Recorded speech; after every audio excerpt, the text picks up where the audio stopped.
穷人的葡萄园。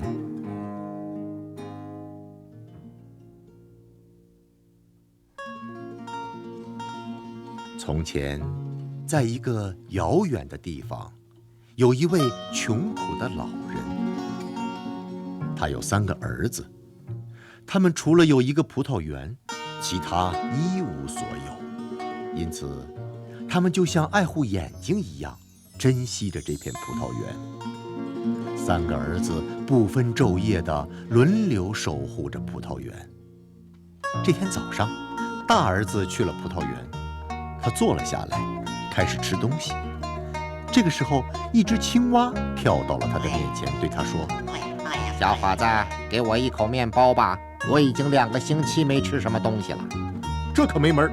小伙一边撵青蛙一边说。青蛙一声不响地走了。过了一会儿，小伙子睡着了。当他醒来的时候，葡萄园被毁坏了，惊得他浑身都起了鸡皮疙瘩。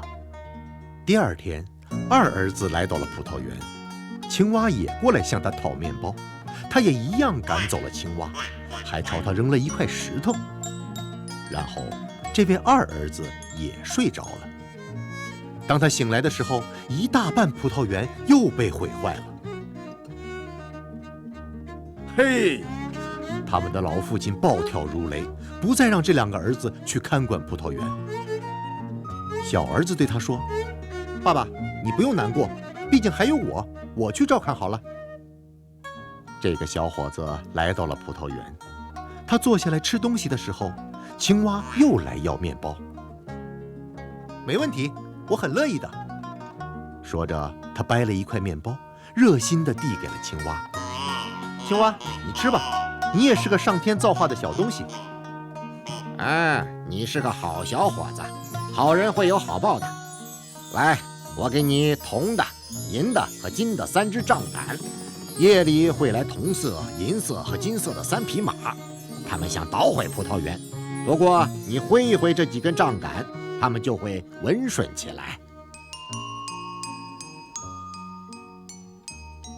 夜间真的来了3匹马，他们嘶叫着冲进了葡萄园，他们横冲直撞，搅得漫天尘土。小伙子没有袖手旁观，而是在马前面挥了挥3只杖杆，马立即就温顺了，像3只绵羊站在他的面前。不要伤害我们，这几匹马说。如果你以后需要什么帮助，只要挥一挥杖杆，我们就会来到这里。说完，他们便跑走了。小伙子回到了家，不过他并没有把发生的事情告诉他的老父亲和2个哥哥。让老父亲和哥哥感到惊奇的是，大丰收的葡萄摘都摘不过来，整个村子酿的葡萄酒都没有他们一家的多。许多时日过后，有一天，国王吩咐侍从在教堂前立起一根很高的松树，树顶上放一只金色迷迭香。国王通告全国，有谁骑马跳得足够高，能从松树顶上取下那只迷迭香，就把女儿嫁给谁。很多王子都过来尝试，可连一半的高度都跳不到。当所有人垂头丧气地离开的时候，这时来了一个骑着铜色马的骑士，他戴着铜色的头盔，谁也看不清他的脸。只见马在马刺的刺激下纵身一跃，小伙取下了迷迭香，然后就跑得无影无踪了。这个骑士就是前面说的穷人的小儿子。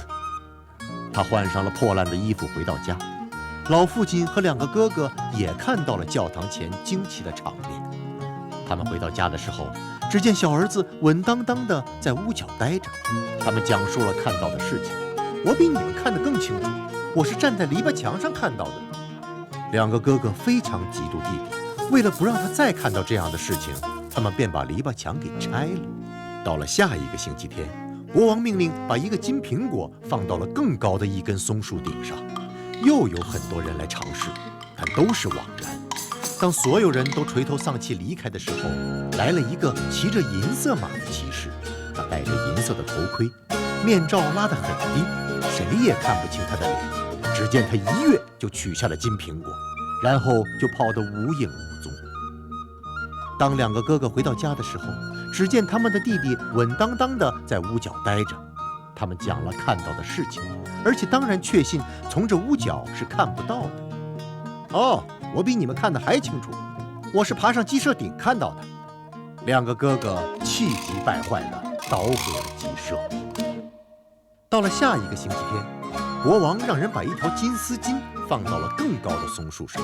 当然，我们的小伙又取了下来，不过谁都不知道他是谁。这次他骑的是金色的马，用金色的头盔遮住了脸。两个哥哥到家里得意洋洋地说着又看到的奇迹。我比你们看得还清楚。是吗？从哪儿啊？在屋顶上。两个哥哥怒火中烧，恼羞成怒的就把屋顶给拆了。国王发诏让那个取走了金迷迭香、金苹果和金丝巾的骑士现身。过了一个星期，又过了一个星期，没有任何人出现。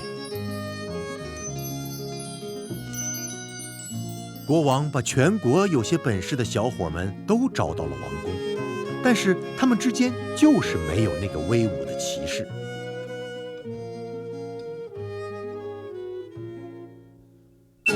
这些年轻人离开之后，一个身着盛装的小伙骑着金色的马到了。他的帽子上插着金迷迭香，手中持着金苹果，马背上披着金丝巾。看，终于来了！国王欣喜万分，公主更是心花怒放。他们很快举行了婚礼，国王把国家也交给了这个勇士。